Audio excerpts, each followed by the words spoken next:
Et oui Margot, pour cet essai extrême, je me trouve sur un tout nouveau circuit, le circuit de Christophe Vaison. Et il est tellement nouveau qu'ils n'ont même pas eu le temps de couler le bitume, il y a encore du gravier partout. Et ça tombe bien, parce qu'on va essayer une voiture de rallye.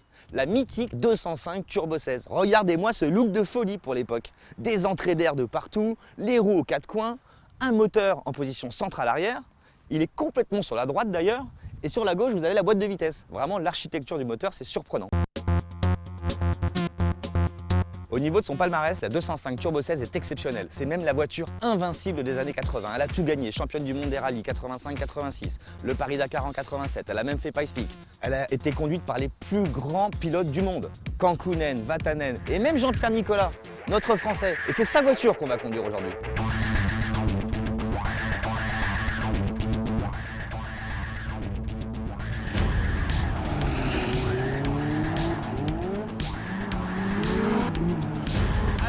Vraiment dans le vintage, hein. C'est-à-dire que c'est pas compliqué par rapport aux voitures modernes.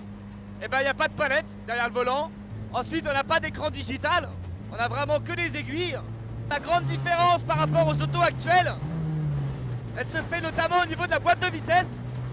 Ça veut dire que là on a une vraie boîte en H où on est obligé de débrayer pour monter les rapports, mais aussi pour descendre les rapports. Ce qui veut dire qu'en fait avec cette voiture là, on ne peut pas freiner pied gauche, il faut absolument débrayer et faire le talon pointe pour le freinage comme ça, troisième, seconde, on accélère, troisième, quatrième, troisième, on fait un talon pointe, c'est-à-dire que pour que la vitesse rentre mieux, on met un petit coup de gaz. Donc c'est vrai que les autos actuelles, elles, ont une boîte séquentielle, mais là, dans les années 80, ça n'existait pas.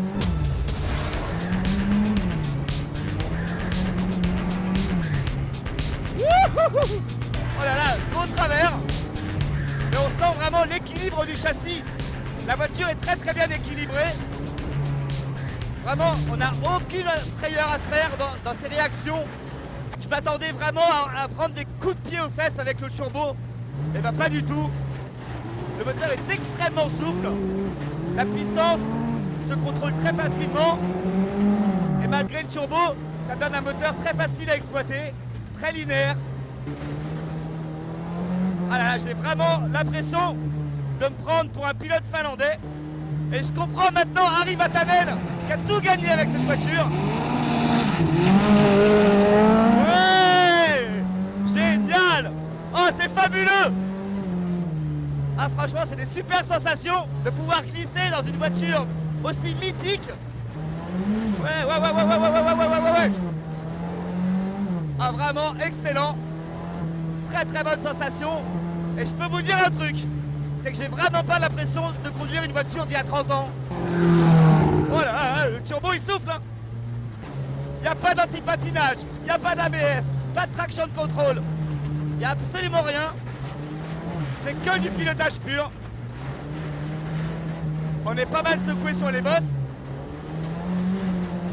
Il y avait du boulot à l'époque hein, pour conduire ce genre d'engin. Léger contre-braquage. Et là, les 4 roues motrices permettent de passer la puissance, les 350 chevaux. Ça va de plus en plus vite. C'est un truc de malade. Regardez-moi cette courbe, tout en travers. Oh là là là là là là là là là là là là là. Oh, franchement, c'est excellent. Et voilà, c'est fini. Il est temps de rendre la voiture à son propriétaire, monsieur Jean Duby. Vraiment un grand merci, Jean. Et moi, je vous dis à très bientôt pour un prochain essai extrême sur V6. Ciao!